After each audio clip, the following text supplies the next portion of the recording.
Hi there everyone, Coach Alexa here.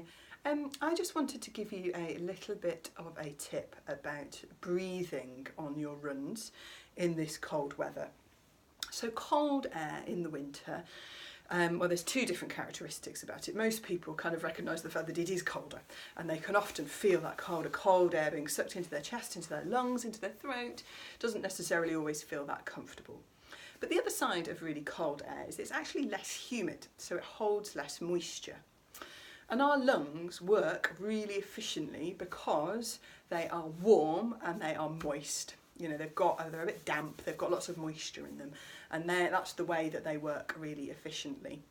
So in order to be breathing comfortably, but also to allow your lungs to be really efficient when you're running, you want to do whatever you can to try and raise the temperature and raise the moisture levels in the air that you're breathing in.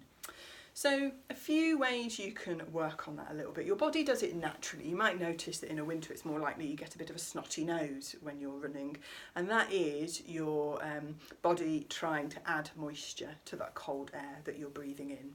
So your nose will be watering, it will be trying to add lots of liquid so that when the cold air rushes past it picks up some of that moisture, and then the air when it gets into your lungs is not only warmer but it's got a higher level of moisture content. So one thing that you can think about when you're running, like I realised when I started out running that I was only breathing through my mouth when I ran. It's almost like I blocked off my nose completely. So real kind of in-out breaths through the mouth. But instead, particularly in the winter, try and think about breathing through both. You're probably not going to be able to breathe just through your nose when you're running, particularly if you're running anything other than just a really slow, gentle, long run or recovery type pace. But think about just breathing some of that air in through your nose as you go, because your nose is a lot better at warming the air up and adding a little bit of that moisture into it before it gets to your lungs. Makes things a little bit more comfortable. One of the other things to think about that you can do to help is taking a longer warm-up.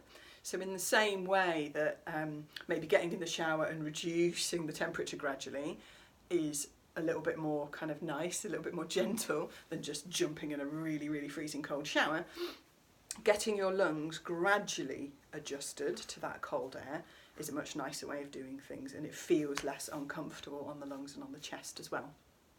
So thinking about taking longer for your warm-up, if you're doing about a 5-minute warm-up in the summer before a faster session, excuse me, you may need to think about doing a 10 or 15-minute warm-up to really not only just get the lungs going and gradually introduce the amount of cold air you're breathing in more and more deeply, as opposed to going straight into a fast session, and huge lungfuls of really cold air is quite a shock to the system. So take a lot longer over that warm-up, particularly if you're doing a faster speed session in the winter.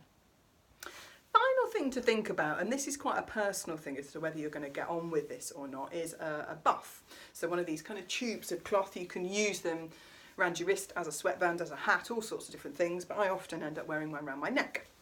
Just wearing it around your neck can help a little bit. It keeps your throat and part of your airways a little bit warmer, and that can help with that whole kind of cold, chesty breathing effect when you're running in the winter.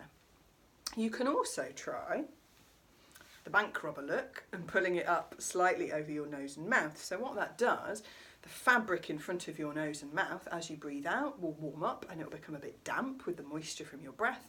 But that means next time you breathe in through the fabric, it will pick back up that warmth and moisture again. So the air you're breathing in will be a little warmer and a little more humidified, so a little bit gentler on the lungs.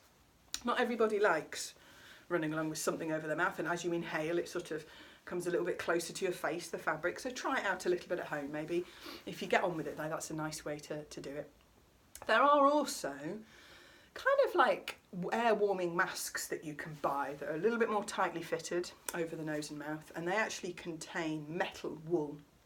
And that metal wool does a much, much better job than just a thin buff will of warming up and trapping all of that moisture as you breathe out, and then adding heat and moisture back to the next breath of air as you're breathing it in.